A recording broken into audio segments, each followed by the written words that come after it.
Well, hey guys, this is Just Running Trains, and this is part two of my review of the Lionel 2026 Big Book Catalog.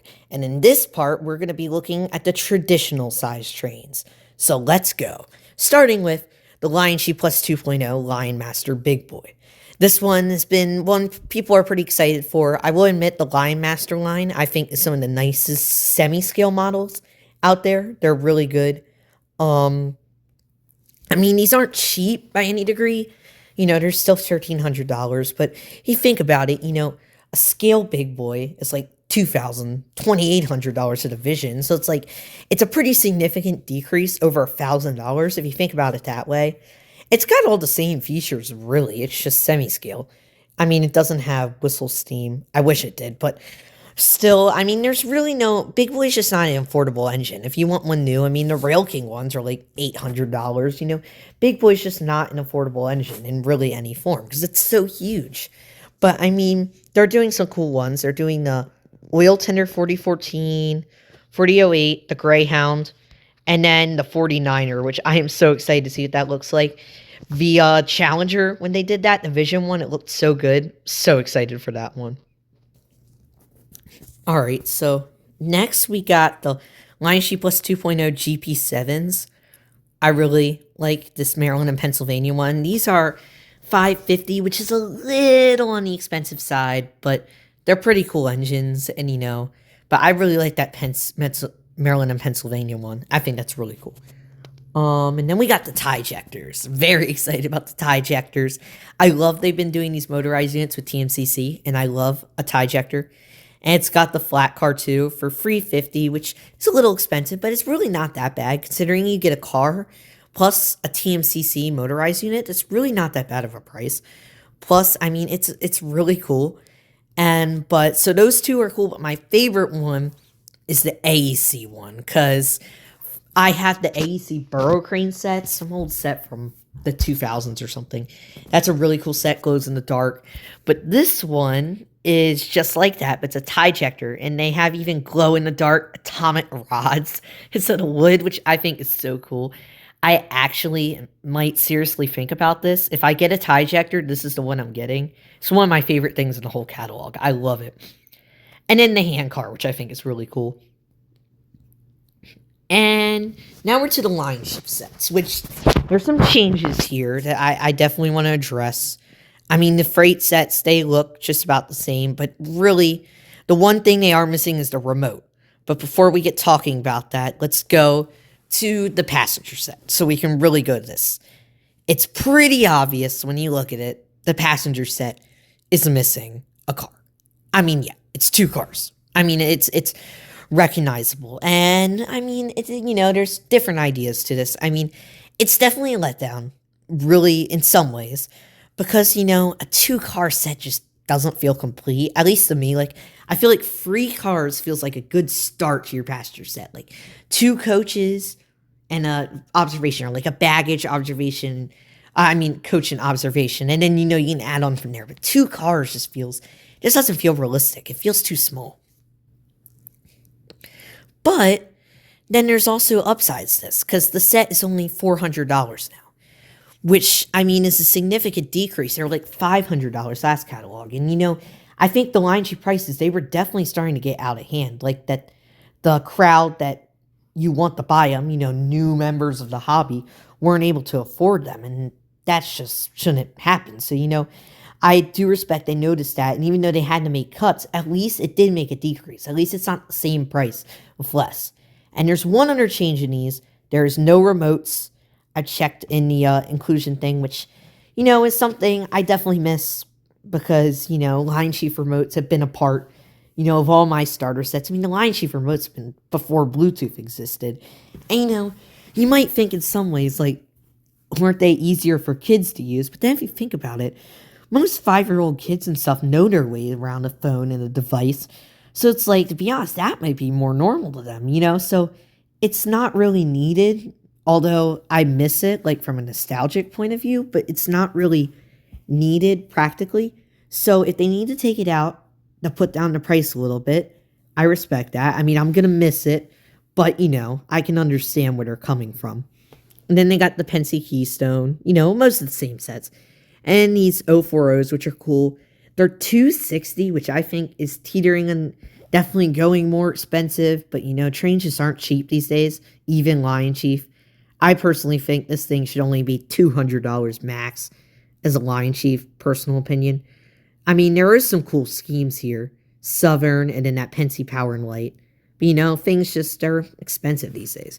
And you got the U36Bs. These are 300, which I think is, whoa, that's pretty high. That's like getting really high. Which really means, if you think about it, if you look at the sets, the cars are really only 100 of it. Because the sets are like 400. The engines were 300. But yeah, so it's like, I don't know. I would not pay that much for this, but I really like these. Kind of wish they were 2.0. If these were 2.0, that would be so cool. I would love to see a 2.0 U36B. Lionel should do that. But I mean, these are some cool schemes. So Conrail, RBM&N, and then The Rock. I mean, those are three really solid schemes. Just expensive, and I don't really buy much regular Lion Chief anymore. I'm past that stage. I try to stick to, command control engines and, older stuff, conventional stuff that's appealing, but not as much regular Lion Chief. Now, one thing to bring up, too, is that the universal remote still exists. And it can do the Lion Chief, it can do the 2.0. So if you missed the remote, this still is here. And this is actually better. It's only $50. It can run 3 Lion Chief sets. 2.0, so it can run anything. So, I mean, if you missed the remote and you're buying new Lion Chief sets, remember that's out there. And then you go to the rolling stock. Got the Conrail Anniversary boxcar, 50 years, which if you watch this channel, I love Conrail. So, am I probably going to get this? Yeah, it's got big Conrail logo on the roof. Oh, look at that. Conrail 50. Oh my goodness. That is so cool. They have an HO one too, but I want the O one, of course. And then some auto loaders. These are like $100. These cars are just expensive, like $100. Crazy. And then the jet blowers. Now, most of these are the air blowers. Now, the snow blowers. This blows out smoke, and this is really cool. It's smoke and sounds, jet engine sounds. I feel like this will be so cool, except it's $300, which for one car, that's just hard, It's just hard to spend that, Thinking about with $300, you could probably buy like a used engine.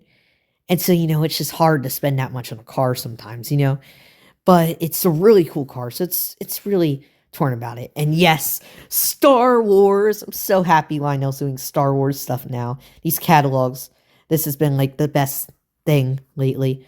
And this selection is so cool. Okay, so let's start with the lightsaber duel cars. I'm so excited.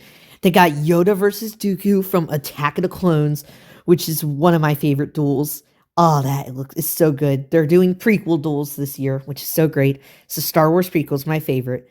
Then, drum roll please, Anakin versus Obi-Wan, my favorite lightsaber duel, with 2 of my favorite characters from my favorite movie, Revenge of the Sith. I mean, how does this exist? This is perfect.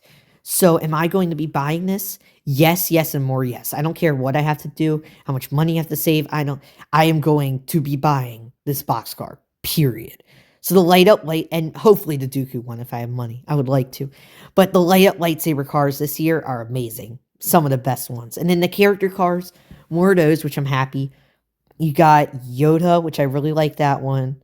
Han Solo and Leia, 2 other classics. Bounty Hunters, which I really like this one, especially it's got some more, not just Boba Fett, but some more obscure characters like Greedo and Bosk and Dengar and all those guys. And then you got Palpatine and Grand Moff Tarkin, one on each side. I mean, I would buy all these if I could, but chances are I'll probably have to narrow it down to 2. And if I do, chances are I'll probably be Yoda and then the Bounty Hunter one. And then it'll be equal. We'll still have 2 dark side, 2 light side. But this is a really good selection. I'm so happy Lionel's going full out with Star Wars. You got Harry Potter 25. Again, you got the 2 car set, which the other letdown of this too is the Dementor's car is gone, which is sad because out of my Harry Potter set, that's like the coolest part of it. I love that thing, the Dementor's car. The 25th anniversary boxcar, which is kind of cool, but I'm already buying. Have a lot of boxcars in my catalog, although I love Harry Potter, but And then you got the Christmas Harry Potter set, which is like okay, but it's like I don't know, nothing I would buy. And those silhouettes look really cheesy, but it's a Lion Chief set. It don't have to be realistic. And then you got more of the movie boxcars. Another snowplow for Mr. Freeze. I mean, all the licenses, Looney Tunes. The one thing I do kind of like here, just because I think it's funny, is Space Jam 30th, because I love Space Jam. But Pixar, Winnie the Pooh 100, John Deere, Ford, Chevy, Anheuser-Busch. They do all these. Area 51, personalized cars. The Star Wars battery set, which I actually kind of like this. Now, I probably wouldn't buy it because it's a battery-powered set, and, I'm definitely really like that. But personally, I think this looks better than the actual Lion Chief sets. I always thought the FT should have been the engine. I think the FT is very aerodynamic and futuristic looking. Plus, these cars, like that trash compactor thing, look cool. That caboose, the long time ago in a galaxy far, far away. I like this a lot. Only thing is it's 170, which isn't bad considered the Lion Chief sets, but I don't know if I want to spend that much on a battery. And this does still have a remote, and water vapor smoke, which is cool because Lion Chief diesels don't smoke. So that's pretty sick. Then you got more battery powered sets, Mickey, John Deere. That engine on that John Deere is actually kind of cool. Wonder what that's gonna look like. I've never seen one of those in regular Lion Chief. And the Polar Express. In per Lionel tradition, they slapped the Polar Express on the engines they made because they could. Polar Express 440, and then Polar Express cars, and the Polar Express Big Boy. Well, they put Polar Express in everything, so it's about time they did it on a Big Boy. I would never buy that. I think it's funny. I can't believe Polar Express Big Boy. We got Polar Express everything now, which we got Polar Express E8s with streamlined passenger sets. I'm saying Lionel just puts whatever on the Polar Express. I guess it sells. I mean, I've seen the Polar Expresses sell us, sets like that. And now the Polar Express only has 2 cars too, which looks weird. The one cool thing is they actually put the skiing hobo and Hero Boy car in the set, which I think is cool. Probably because before they actually had the swinging, the hobo come up car, which they got rid of. The MTH old station redone as that, and then a snowblower. And then you got a tie ejector in that car. So again, more of that. Christmas trains, Harry Potter Christmas repaint, basically. More Christmas stuff. And the Star Wars Christmas. You got the regular car, which I think is cool. Not as good as last year's. Last year's was so good. Another Mando Christmas car. And the Hoff set. I have mixed feelings about this. It's really cool as an idea. It's got the sprayer and the tauntaun speaking out. It's so cool. But it doesn't look Star Wars. That's my problem. It's not the gray or the black or the white. It's this weird blue color, which looks snowy, but it doesn't look Star Wars. Plus, it's $500. Ugh. I could buy like an actual engine with that. I could buy probably one of the 2.0 like GP engines with about that. And so it's just like, do I want to spend it on 2 cars I don't even entirely like? Like, I kind of like this and I don't.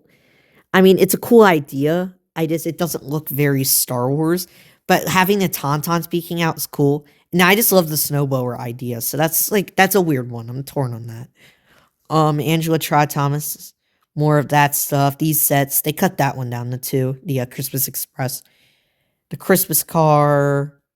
Then you got just a few accessories, graffiti girder bridge, which I think could be cool in my layout because I have a lot of graffiti trains in my layout. And then the passenger station with dual platforms, which probably most of you recognize from its MTH days.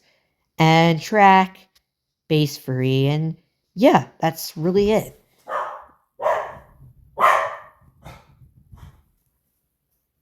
So, yeah, this was a pretty cool catalog. I like this. I think it's really good. The pricing in this isn't too bad. There's some cool trains.